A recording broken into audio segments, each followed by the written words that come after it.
Welcome to Deep Thought, the power of peace. Now, I've used that term a whole lot, and it's one of those things I'm going to keep talking about because the power of peace is very important. Just staying peaceful. When something happens, can you maintain your peace? Can you stay calm and control? Can you be at peace with it? For maybe some past spiritual paths like the Alsar Set Society. The highest expression of spirituality for them is that Amen phase, the total peace. No matter what's happening, can you maintain that peace? And I'm going to tell you what, and they one group who uses this. Other groups may use something similar or just use different terms. Okay. I'm going to tell you what, if you can maintain your peace, that's a power. That's a power. Because I'm going to tell you what, things are always happening to us. And I'm going to get more into that in the next podcast. But there's always something that's happening that requires a reaction. And sometimes we don't react in a way that's beneficial to us. We don't always react the way we should because we're not at peace. We're all upset and everything. Something happens, and I've seen so much. I remember there was a young lady I knew. She's a good person, but she could make a mountain out of a molehill. And it was always some trouble. It was just drama. And I'm like, well, just chill out. If you have a problem, it's better to solve that problem if you solve it from a place of peace. You're nice and calm. When you do that, when you do that, when you're nice and calm, you try to solve a problem, everything comes up.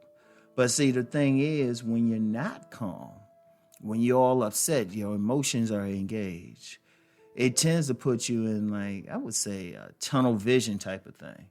Or you develop some anxiety. See, understand something real quick. I've discussed anxiety and depression. Depression is thinking about what's happened in the past. Anxiety is about what could happen in the future. So you have that problem. Instead of being at peace, you're more worried or concerned about what could happen in the future. It can mess your head up. It can mess your head up, and it can take you in the wrong direction, make the problem worse.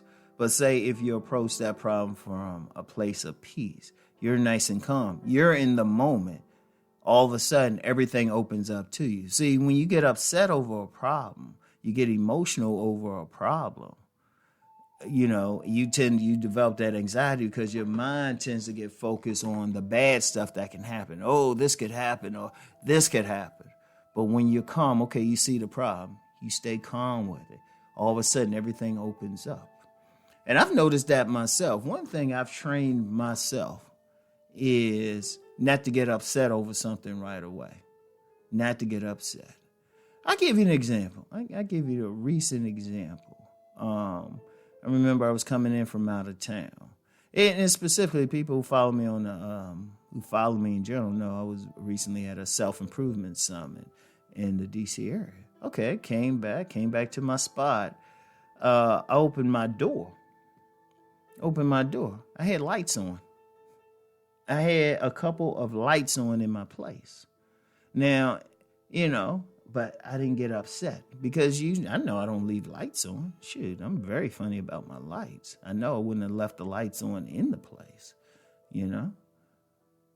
So I looked, but I didn't get upset oh, somebody got in here. I was real calm. I looked over where my laptop was. Well, I got two laptops. But I looked over, that was there. And instead of getting upset, it's oh, somebody was in here or something. I stayed calm. I walked around a bit. And apparently it was the type of lamps I had because I could tell there was a clock, and the clock on my stove and the clock in my bedroom, they were flashing. I was like, oh, okay. Must have been a blackout. And I guess I found out an interesting dynamic with my lights that they'll just pop on if there's a power outage. But I wasn't upset. I wasn't thinking, oh, wait a minute, what's wrong with somebody in here or anything? I just stayed nice and calm. In fact, I didn't even think if somebody was in there. I was like, okay, let me stay calm. Boom.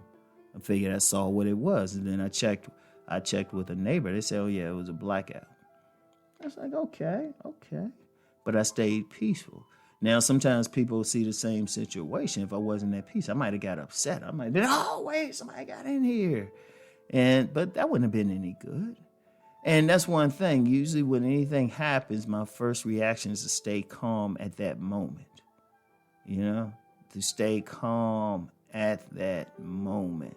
Not get upset. Think about what might have happened. I remember an elder said it. Now, the elder, on the surface, he didn't seem particularly metaphysical or anything. But I remember he said, hey, every problem can be solved. You just got to think it through. Everything that happened, there's an explanation, And I contrast that with, I mentioned a young lady I've known, but I've known plenty of people. They just jump on it, and they cause themselves some problems. See, you want to maintain that peace as best as possible. And peace don't mean being necessarily passive. No. Because sometimes people hear peace and, they catching all this hell, but they sitting there like, oh, I'm at peace with this. No, you're not. You don't want that bad thing to happen. As much as I maintain my peace, I don't want the bad thing to happen. I go into problem-solving mode. But I go into problem-solving mode in a calm manner. I'm not upset over it. I'm like, okay, here's a problem. Okay, let me go fix this. And then my mind is open. See, when you're at peace, you're not thinking about what could happen. You're thinking, okay, you're in the moment. You're right there. So, you could, when you're in that moment, you're not thinking about the past, of course. You're not thinking about the future. You focus right on that issue. Your mind is open to all the solutions. First seeing what's really going on, then the solution, and then possibly realizing, oh, okay. Okay, like the example I used about my lights being on. I was like, okay, all right. That was it. Because I have a type of lamps I had like kind of, they not like the regular old ones. Like kind of a distant, technology. So I was like, oh, okay, that's something to know. So I know next time I go out, just take off my lights or get a timer to turn them on and off. But I had to, figure that out. And that's with everything. When stuff is happening, I might have something with the car or something. It's like, oh, this is a problem. Let me go fix this. Because it's not so much a problem. Problem's going to happen. Stuff going to break down. There's going to be accidents and everything. You got to stay calm during it. Because when you start getting upset over something, you get all emotional over something, then you bring in anxiety, which can make you sick. It can stress you out. See, part of the thing of maintaining your peace is for your health. Because people don't realize much disease or dis-ease comes from just being stressed. When you're having stressing over something, very much of it comes from that. So, but when you're at calm, that's actually healthy for you. When you're at peace, all right? And I'm going to talk about it again at some point anyway. That's one. It's like I said, especially on this site, really all of them, stuff got to be said over and over and over again. Because repetition becomes a habit. Habit becomes, a part of your consciousness. The more you work on getting the habit of peace, the more it becomes a natural part of you. So anyway, think on what I'm saying. I'll get back with you.